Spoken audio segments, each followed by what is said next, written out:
record this, everybody, just because Lisa Kinsler and a couple of other folks had asked if we were going to record it, and we are. And Monica and Carl and I just participated in a webinar just a couple of hours ago with the Academics Abroad group, and they went over a few final logistics and answered questions and so forth. And we are very fortunate to have Taipei, who's going to be with us for this entire journey on the ground in Cuba with us as well this afternoon, and she is going to answer a number of questions. But I think, Monica, you want to get started with the next slide, and we'll just sort of assume that if folks join us, then we can catch up and show them the recording. Okay, sounds good. All right, so did my slide move? It did. I've never shared my own desktop, with us before. So yeah, so like Michelle said, we are really excited about our trip next week, and we had a meeting earlier with the travel group that's been helping us coordinate this, and so we wanted to make sure we shared that information with everybody, answer any questions, allay any nerves, that kind of thing. So what we're going to do today is talk a little bit about travel plans and the whole process of arrival, share some information around the roles of the different staff members, how to dress for this, take a look at any health information, thinking about ways to communicate once we're there, little logistics like expenses and gratuities, and then finally sort of go over the itinerary and look at that a little bit more in depth. Most of this information, if not all of it, you've already received, but we wanted a chance to go over it. And with Taipei here, it's a perfect opportunity for her to share her expertise. So a travel to Havana is going to be really actually exciting. It's going to be like a party in these airplanes, I think. We have several people that are departing from Atlanta. And so you'll see there that, most of us are going to be on the same flight heading from Atlanta to Havana, which will be great because then we can keep each other company as we go through customs and immigration and everything. And then we have several people that are leaving from Florida, from Miami. There's 2 flights heading out from Miami. And then Dakota, you're heading out from Fort Lauderdale. Is that right? Or what? Yeah. Yes. Oh, okay. Yeah. So, we'll be waiting for you with open arms in Havana. Okay. So I was hoping, Taipei, you could sort of walk us through the rest of these logistics that we talked about earlier and see, what questions come up from folks.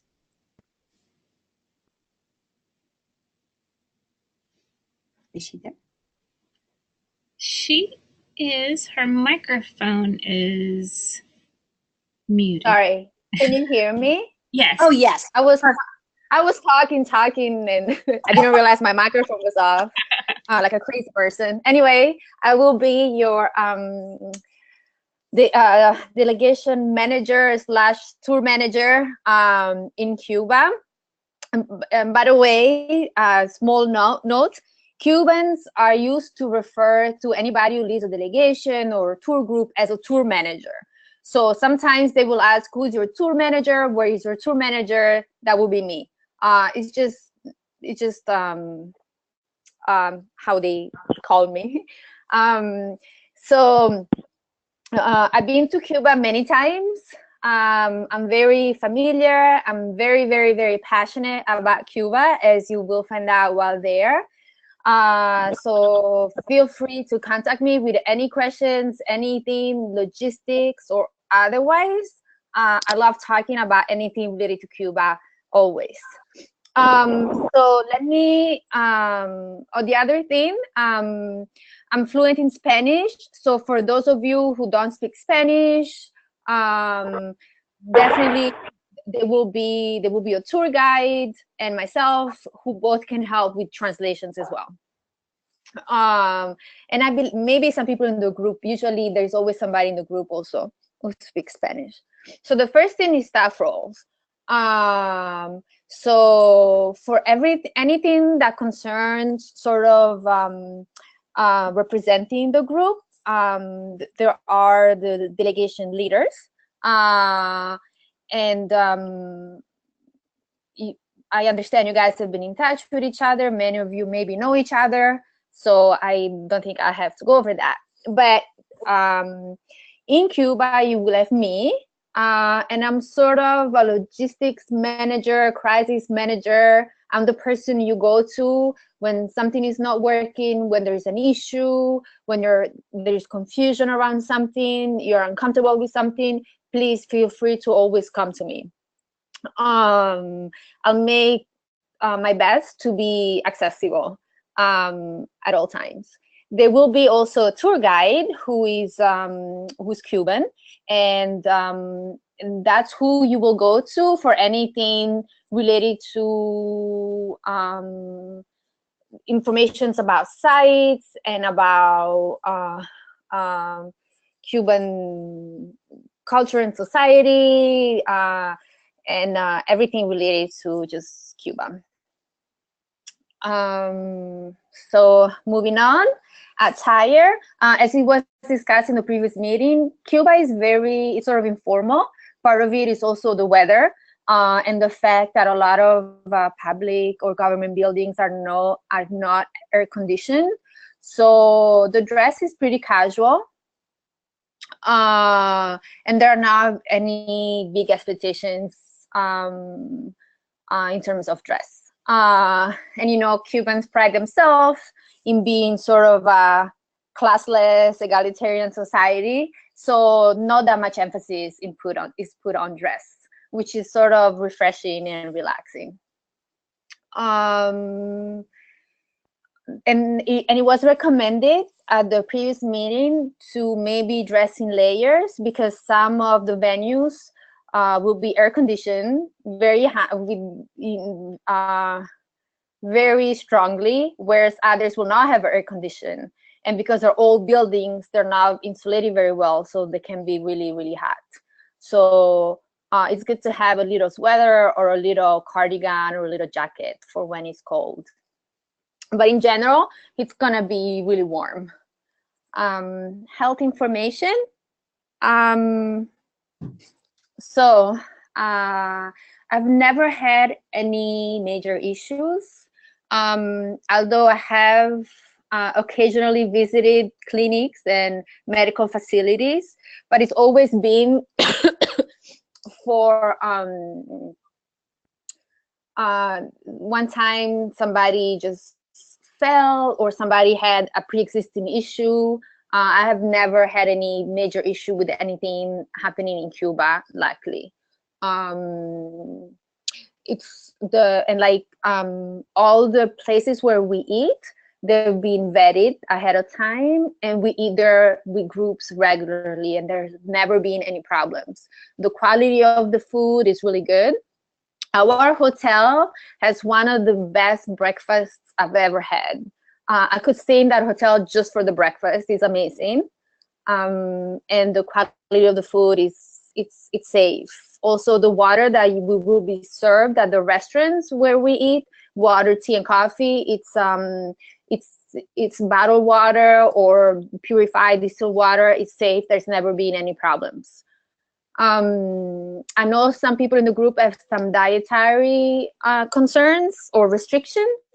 I have taken note of that. The tour guide, as soon as we arrive, I will let the tour guide know as well, and we will do our best every time ahead of arriving at the restaurant. We will communicate that to them ahead of time, and they're really, really good. In Cuba, they're really, really good, and they take it seriously. They're very responsible about meeting everybody's dietary limitations.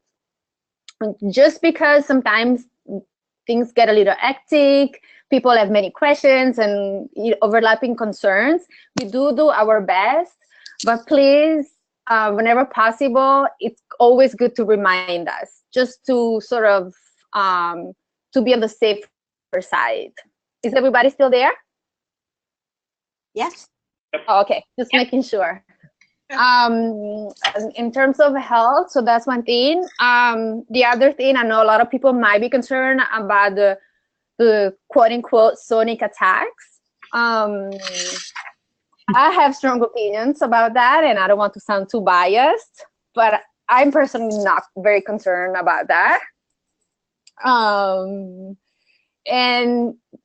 I don't want to spoil the fun, but people in Cuba will talk to you about it because they have very strong opinions about it.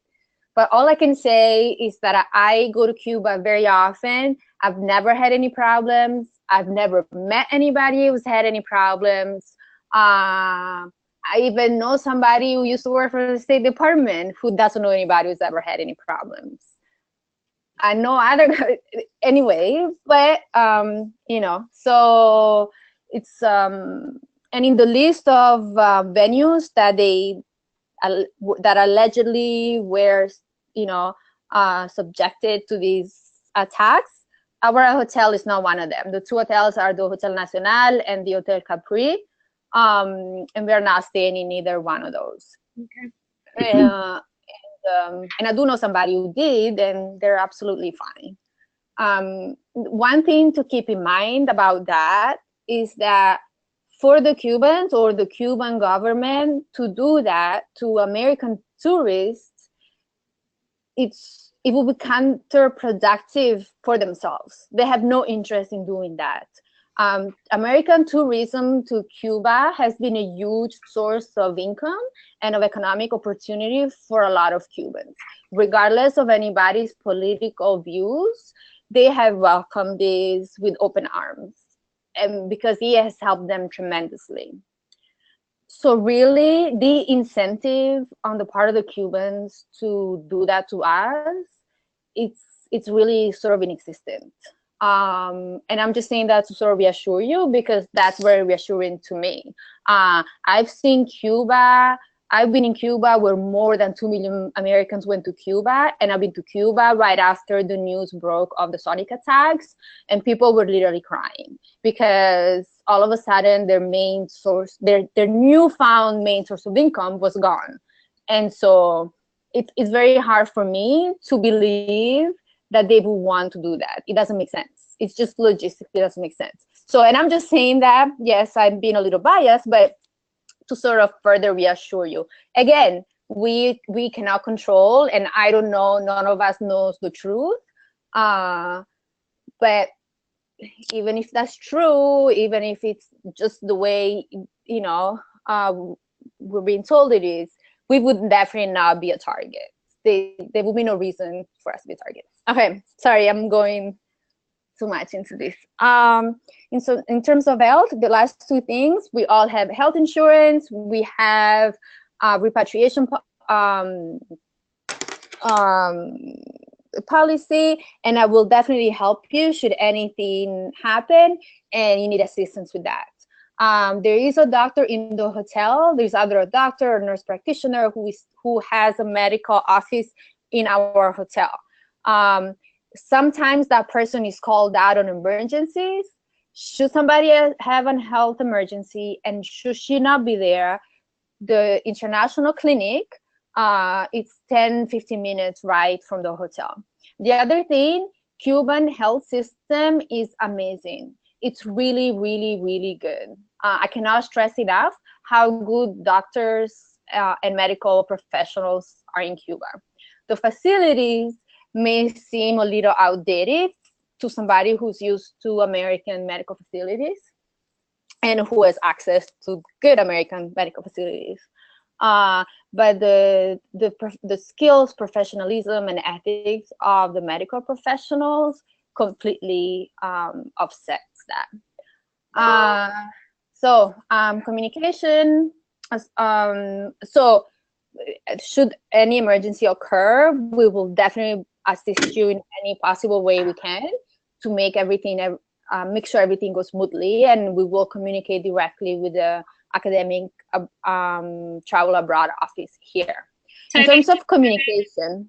Taibei, did you also mention the importance of people retaining their boarding pass? Oh, yes. I was going to get to that. So Okay, so I'll finish this and then thank you. I will talk about that. And so in terms of communication, internet connection in Cuba is not great. It's just really slow because they're not allowed to connect to underwater cable that everybody connects to because they belong to the US. And because of the embargo, Cubans cannot connect to those cables. So the way you receive internet connection in Cuba is through a satellite that gets it from Venezuela. So it's really, really slow. And there is not such a thing as free internet. All Cubans have to pay. They buy this little card, and then they stay in these public parks or library or wherever there is Wi-Fi to connect. You will see them as we drive around, these like hot spots along the street, and everybody congregating there with their phone. In our hotel is one of the few places in Havana where you actually have free internet. And this just started happening last year. Upon checking in, they will give you a little card, and then you can use that to connect. There will be some days where you might not be able to connect at all because the connection is really slow. But in most cases, you should be able to connect at least once a day, either in the morning or in the evening. Sometimes it works better from your room. Sometimes it works better from the reception, but you'll find a way. They also have a business office that is open from like 9 to 5 on weekdays, and you can use their computer. There is a computer there, and you can use a computer. I believe there is no charge, or there is a very small charge. Just use a computer, and then you only get charged if you make copies or print.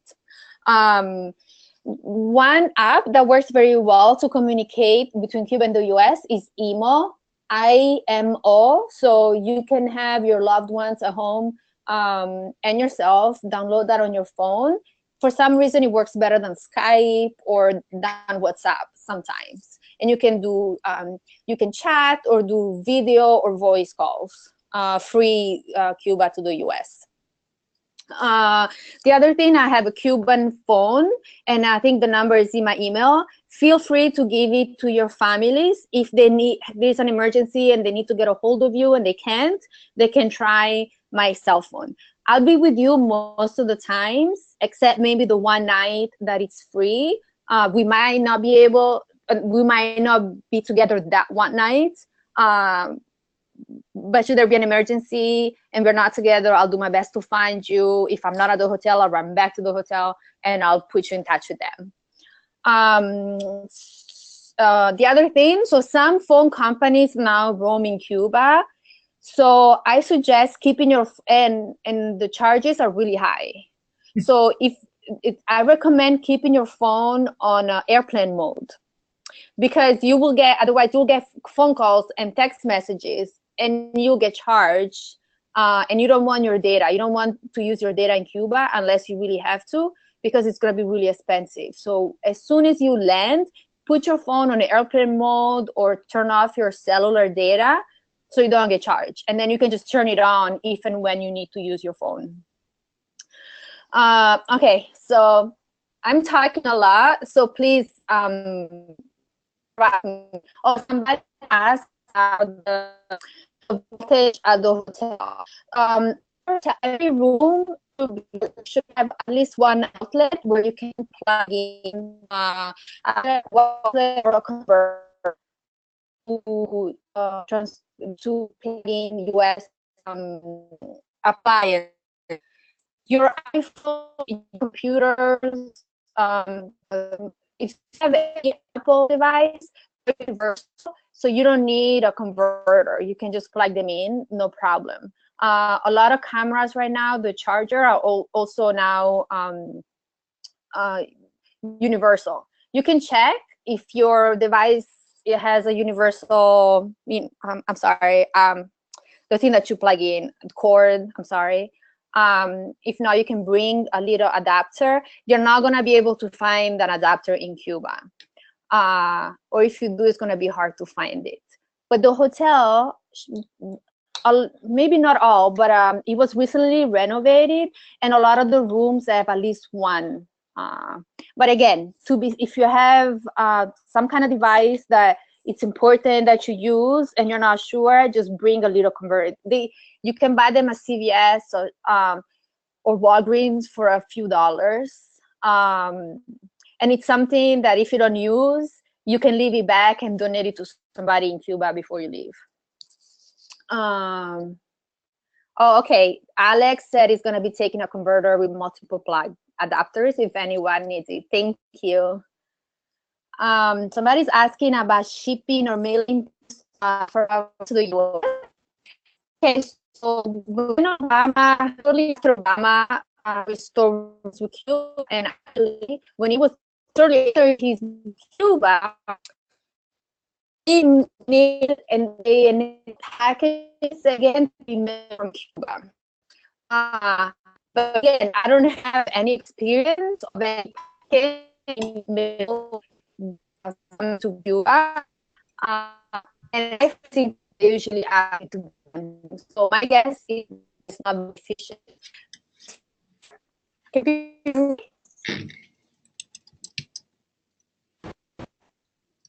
But can you hear me now? Yeah, we're having a hard time. For some reason, your audio is just breaking up a bit. What about now? Now it's good. Is it better now? Yes. Oh, okay. Thank you.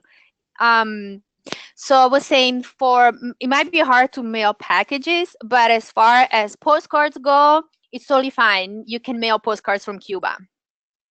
I wouldn't mail packages because it might not be reliable, but definitely you can mail postcards. Okay, so I was asked about the boarding pass. So when you arrive at the airport, you will go, first of all, you will go to, so you have two travel documents for Cuba. One is the State Department, the OFAC authorization to travel to Cuba. Cubans don't care about that. All they need when you get to the airport in Cuba, there are 4 things that you need: your passport, your Cuban visa, your it's a white health form, and a blue custom form. So when you go to the immigration, to immigration, you will give them your passport and your visa.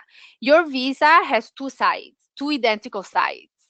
So what they do when you first go to immigration, they will look at your passport. Sometimes they ask you if you want it stamped or not. Sometimes they just stamp it. But if you don't want a stamp, you can ask them and they might not give you one.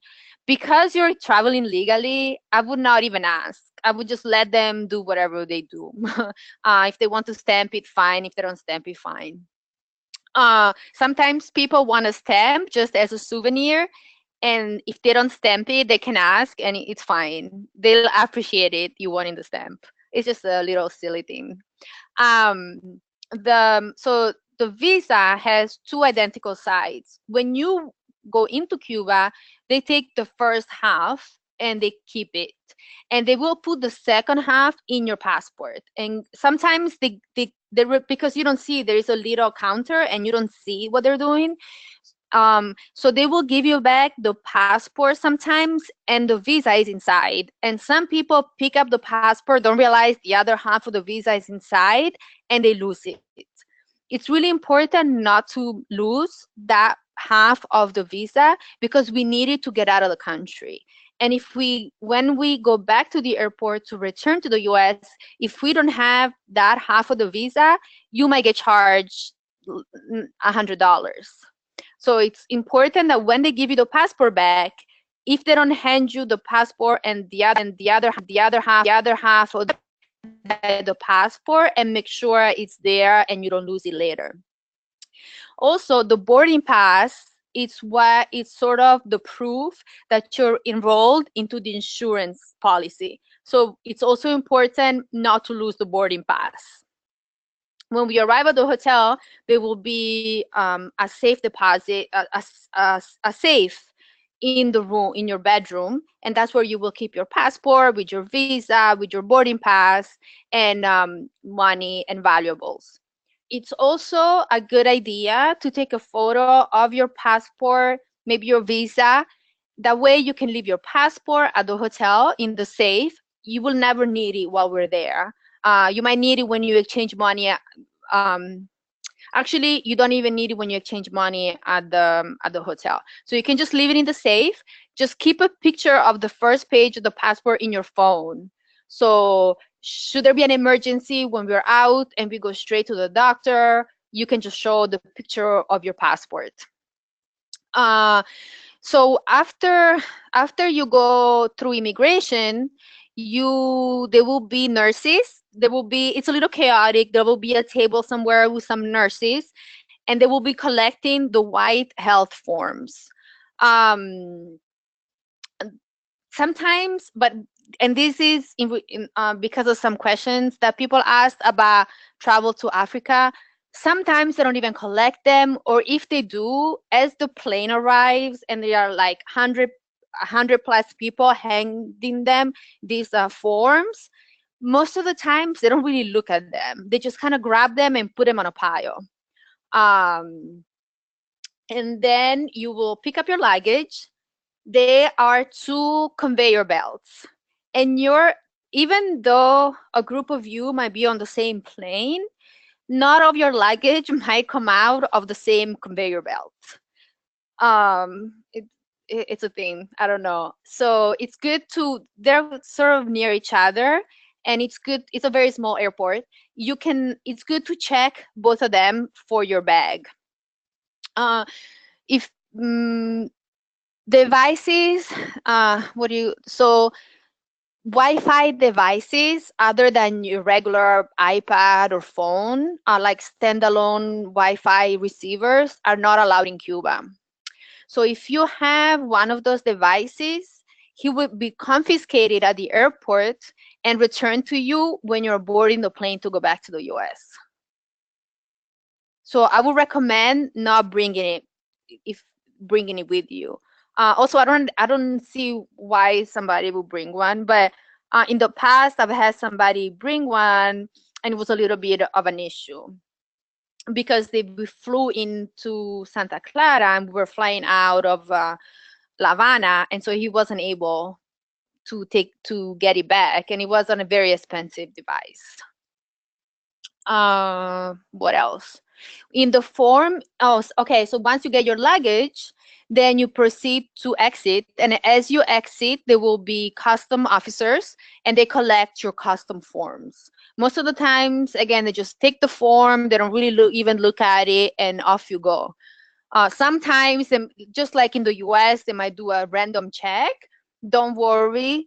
Some people expect Cuban authorities to be somewhat hostile. They're really not. It's really it's a really sort of relaxed atmosphere, and if somebody decides to check your bag, it's just like they do here. It's just sort of a random check.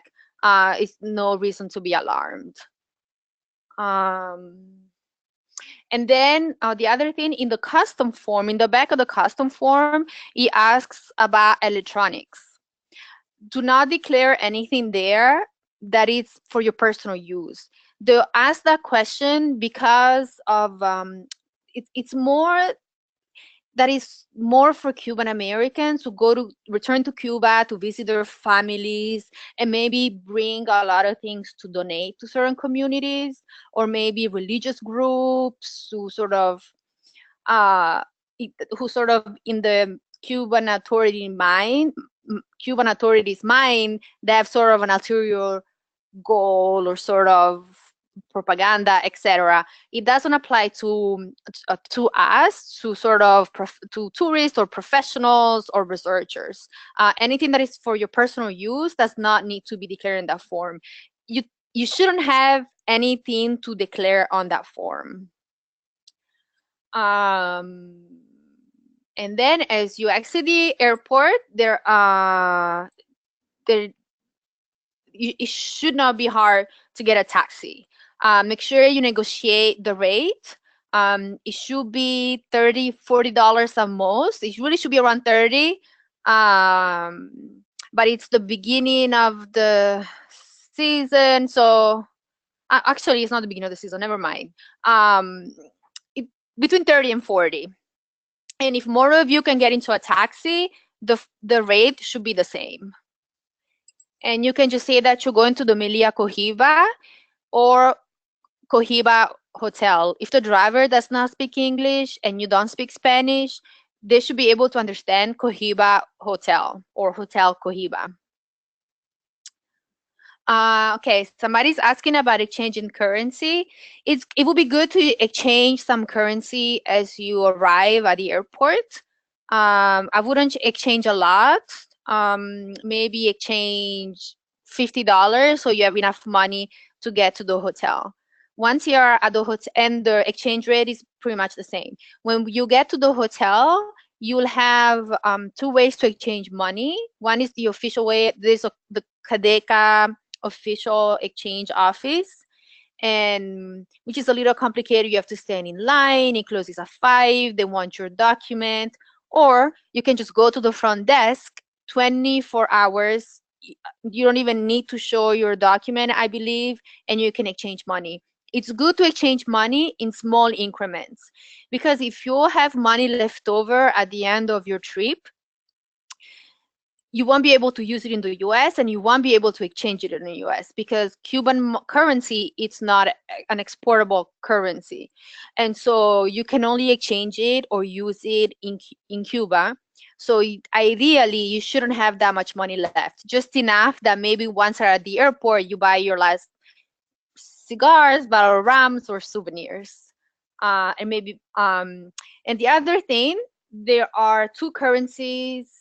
Oh, sorry. So somebody's asking how much at a time I recommend to exchange. So I would exchange maybe $40, $50, like $50 at the airport.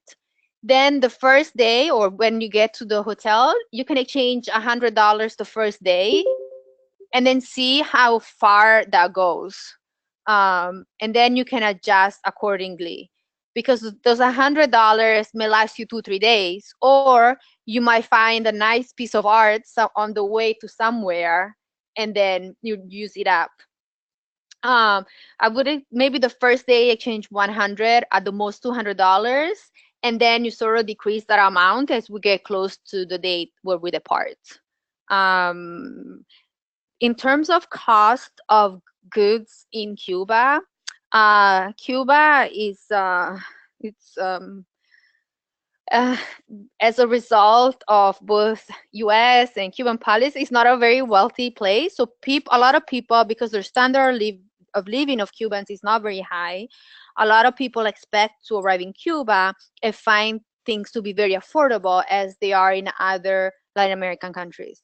But actually, because of the embargo, and arguably other reasons, the cost of goods in Cuba is surprisingly high. So especially the kind of restaurants that are patronized by foreigners or travelers, expect the prices to be almost comparable to the prices in the US. People are surprised by how expensive cigars are. Cigars in Cuba are very expensive. The cost of some of these goods is prohibitive for Cuban themselves. So keep in mind that things may not be as cheap as we expect. But I can go over details of things you may want to buy and how much they may cost and where to buy them once we're there. In terms of, there are a few questions here. Another thing in terms of exchanging money, is good to have some smaller bills, because if you only have $100 bills and then you get to the last day and you need a few cook, you don't want to have to change the whole 100 bills. So it's good to have maybe a few 20s or a few 10s. And the other thing, in a lot of places in Cuba, and a lot of people will accept dollars. So it's not always the end of the world. If you're out of a cook, you haven't exchanged enough, and you're somewhere and you really want to buy something, they might accept dollars, and they're usually very good at giving you the same exchange rate that you will get when you exchange. Of course, I'm supposed to recommend you to always and only use cook, but fact is you can often use dollars.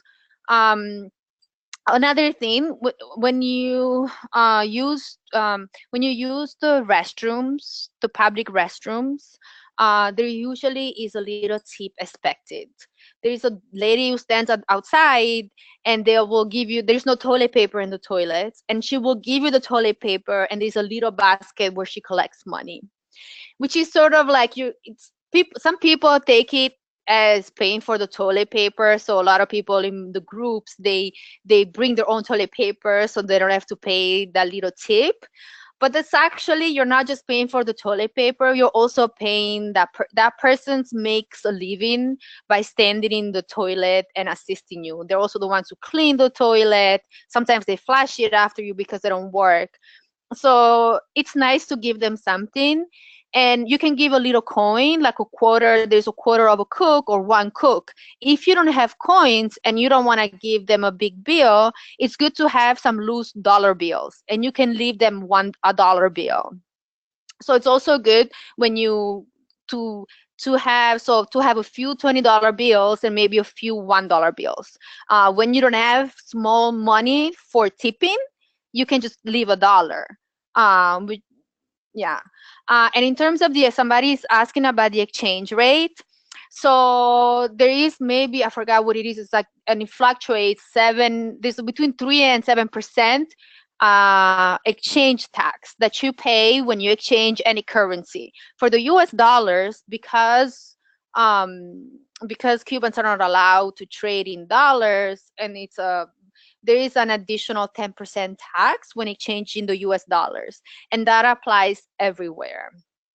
It's the same whether it's at the hotel or the airport, anywhere where you're legally and officially changing money, there will be that 10% tax. So $1 is equal to about 0.83. It fluctuates, of course. I was there a few months ago. A few months ago, it was 0.83 cook to $1.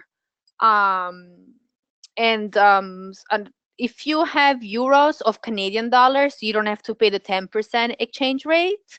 And one way to get Canadian dollars, I think, is through the AAA membership for those who have it. If not, it doesn't make sense to exchange your US dollars into Canadian dollars to then exchange them into Cook, because what you're saving when you exchange in Cuba, you're losing the first time when you go from US to Canadian, because there is always a tax. So I wouldn't bother. I would just take your US dollars and change them into Cook. And the other thing, and we'll go over all these details at the briefing, Cuba has two currencies, the La Moneda Nacional, the national money or peso, and the Cook, peso convertible, which is the convertible peso. And Cubans refer to both as peso, so it might get confusing. But 99% of the times, you will only see Cook. It's very rare that you even see national peso, because even Cubans, it's worth so little. I think it's 1/27th of a Cook, that it's only used for goods that are subsidized by the government. So like the monthly ration, like beans and rice and coffee and flour and eggs, or like the bus, because it's all subsidized by the government. So subsidized goods can be traded with national money because it's worth so little. But if you go to a supermarket, or if you go to a restaurant or supermarket, most likely everything will be marked in Cook. And you will tell the difference, because when something is priced in national money, then it's like hundreds and hundreds. It's like a huge amount. Yeah. So, somebody has euros, great. If you have euros and already, if you order them, great. If you haven't already, don't worry. Okay.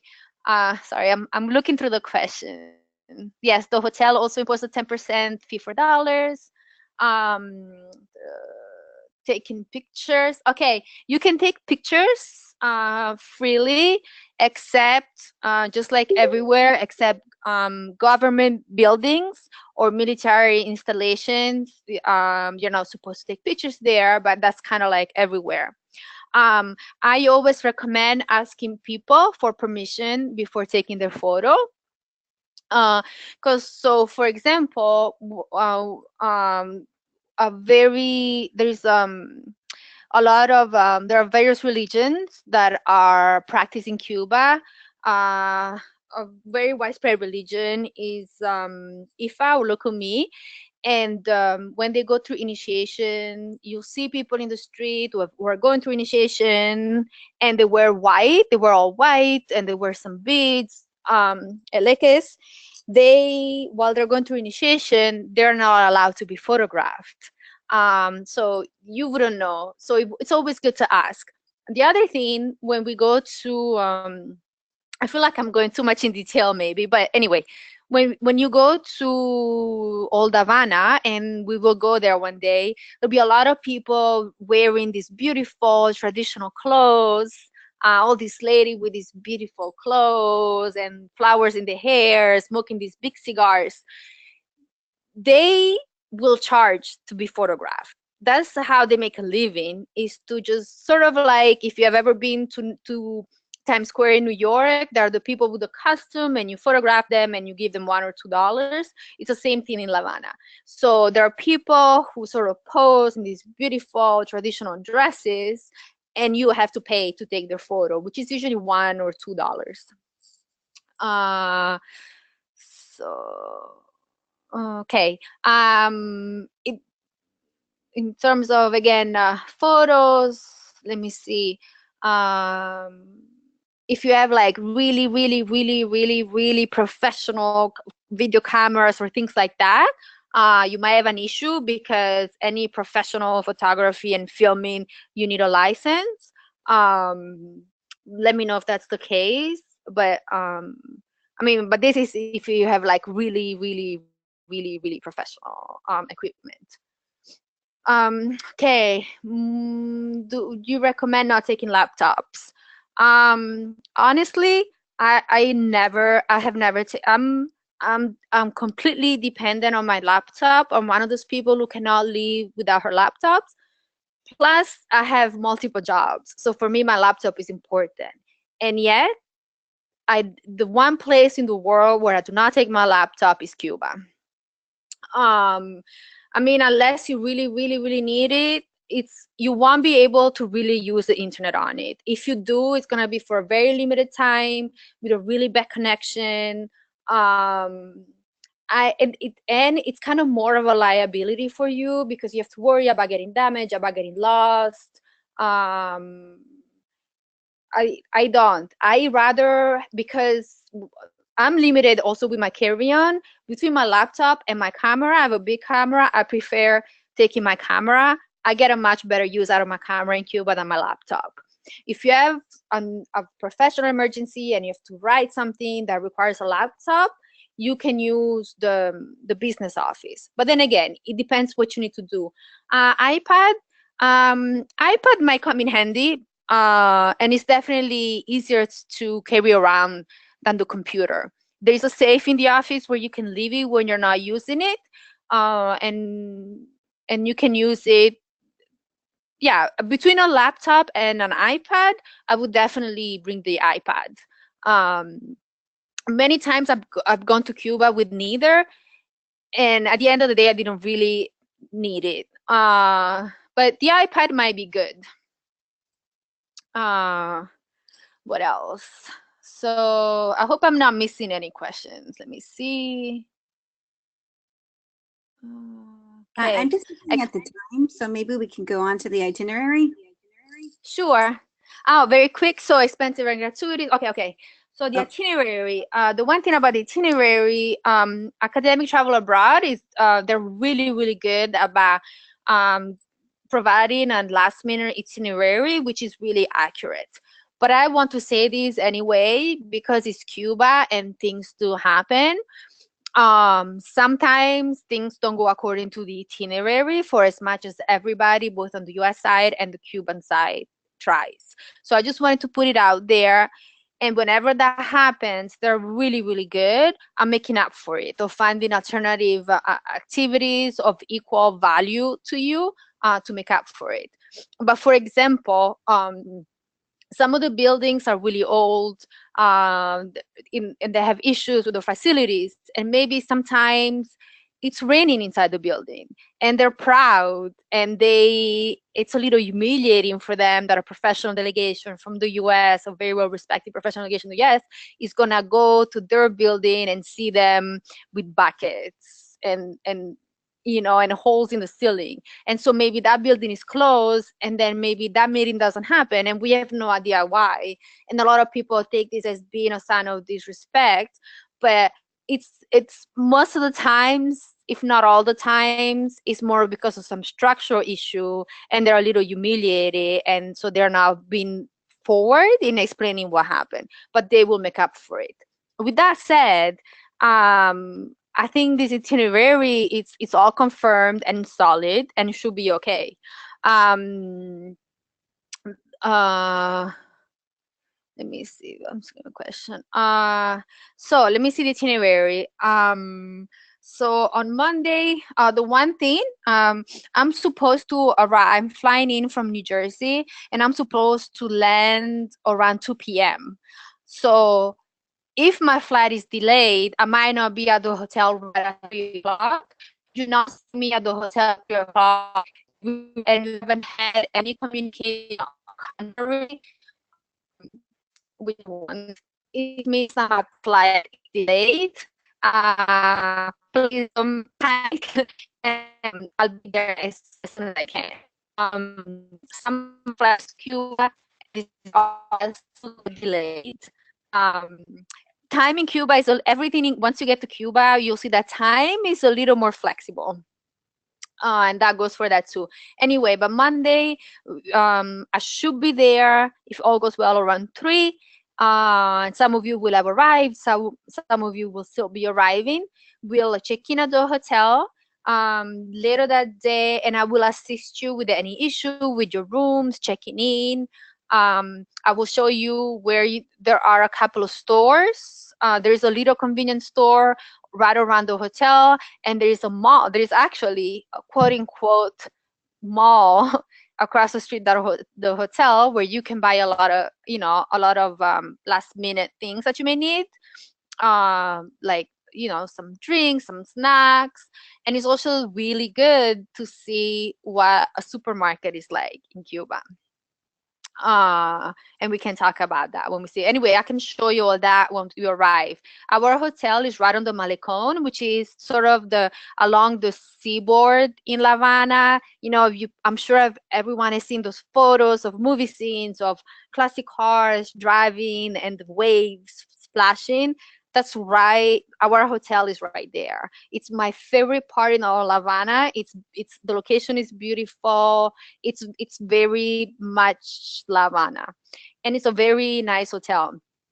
So you're gonna check in. Then I believe it's at 5:30. Sorry, I don't have my thing up, but it's in your itinerary.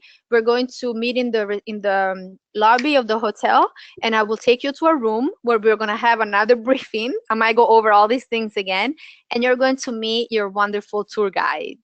And we're going to go over once again, we're going to go over the program, expectations, etc. And from there, we're going to have our first dinner in La Habana in a beautiful and really good restaurant. All meals will come with the option of wine. Expect to have a welcome drink at most of the restaurants where we eat, which is, and I don't know why, every trip there is a theme, and it's not planned, but it's either Piña Colada all the time or Cuba Libre all the time. I'm just warning you. And then, so the following day, let me see. Actually, I have my itinerary. I mean, we can just do an overview. Oh, okay, because I don't have. So, okay. So yes, the debriefing is at 5:30. So for any reason you are delayed, I'm delayed, we don't see each other, 5:30 p.m. That's where we gather for the informational briefing. And if you're not there, I will come find you. Also, the reception in the hotel, they will know that I am the tour manager of your group. So you can also always ask for me there. a lot of the people who work at the hotel know me also, so that makes things easy. So breakfast is available at 6:30 a.m. every day, and you can just show up anytime. You can have breakfast on your own time or as a group. It's really up to you. It's a big hall and it's buffet style and it's fantastic. The first day we're gonna have a meeting with an official from the Ministry of Education, who's gonna go over the educational structure in Cuba. And then we're going to meet with somebody from the North American division of the Cuban Institute for Friendship with the People. That's also really interesting. They're the ones who sort of organize and promote these kind of exchanges, like the exchange that we are doing. And it's always interesting to have their perspective. We're gonna have lunch at Mediterranean, and that's my only, when I'm in Cuba, I really only want Cuban food, but that is the one exception because that place, it's so good.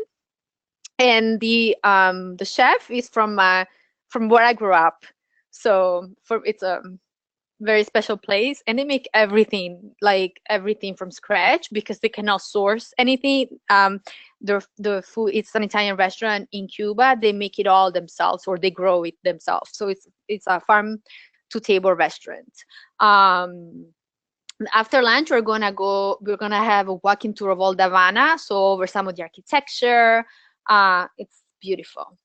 And we're gonna have dinner at Jardín de los Milagros, which is also another restaurant with a nice outdoor patio. The owners of that restaurant, I think they're agronomists or agricultural engineers, and they grow a lot of their food on the rooftop. So that's also gonna be a very nice experience.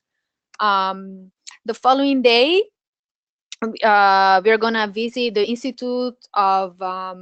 Vocational Institute of Pedagogical Sciences, and we're gonna learn about the Cuban literacy program, the Yo Si Puedo. There is, by the way, I know there are only a few days left, but there is a movie. I'm gonna see if I can remember the title. If I remember, I will email it. There is a movie about the Yo Si Puedo movement in Cuba, which is a really good movie that talks about the Cuban literacy program. We are going to have lunch at I'm not gonna go over every single restaurant, but they're all great. They're all really good. In the afternoon of the 14th, we're going to visit a junior high school. And talk about the curriculum and sort of compare the educational systems between the US and Cuba. And again, another great dinner at Café Laurent. March 15, we're going to meet with faculty and students at the School of Education at the University of La Habana. And I think they need to update the lunch. And then in the afternoon, we're gonna visit a secondary school and learn about the pre-revolutionary education system in Cuba. Okay, dinner. And then the following day, the 16th, the 16th, we're gonna visit Taller, the restoration workshop in old Havana, and sort of more hands-on vocational skills for Havana, for Cuban youth, and how much they value their cultural heritage and all the efforts towards restructuring and sort of renovating. You'll see a lot of the buildings are in dire need of renovation in Cuba. And then in the afternoon, we're gonna visit La Niña El Niño to learn about community projects. And then there is going to be a farewell dinner at San Cristobal, because San Cristobal is one of the restaurants where Obama and his family ate while in Cuba.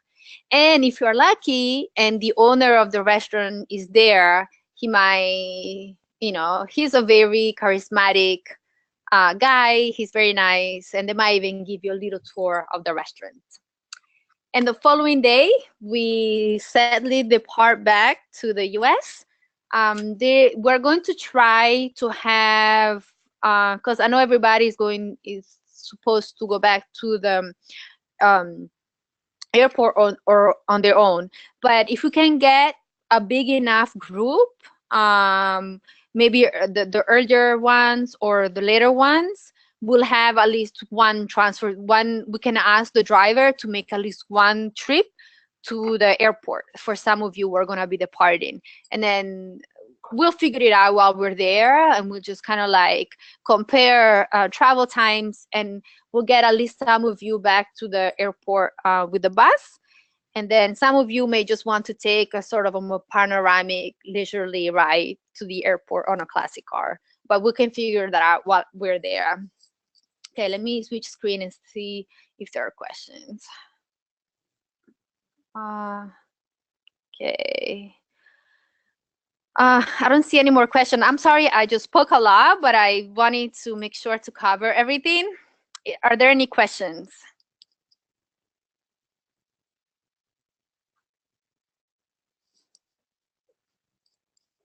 Hello?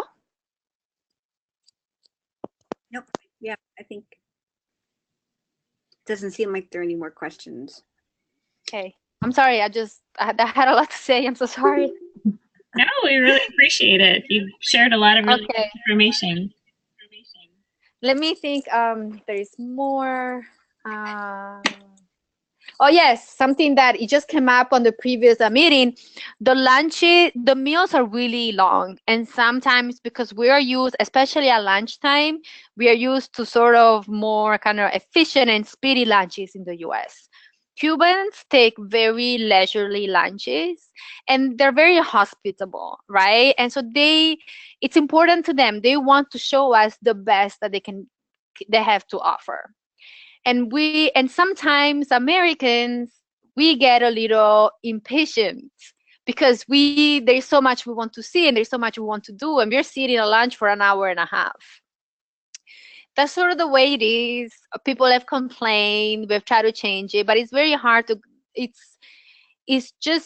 but just think of it as being exposed to just Cuban culture and Cuban lifestyle. That's just the way it is.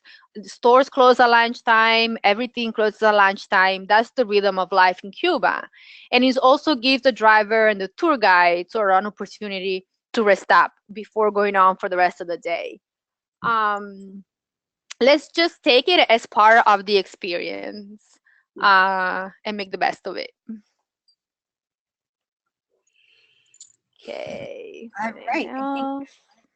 I think if there aren't any other questions, Ty, thanks for everything, and we look forward to meeting you on Monday. I know. I know, it's just around the corner. And then for everyone traveling, keep an eye out for each other at the airports because we will be seeing each other.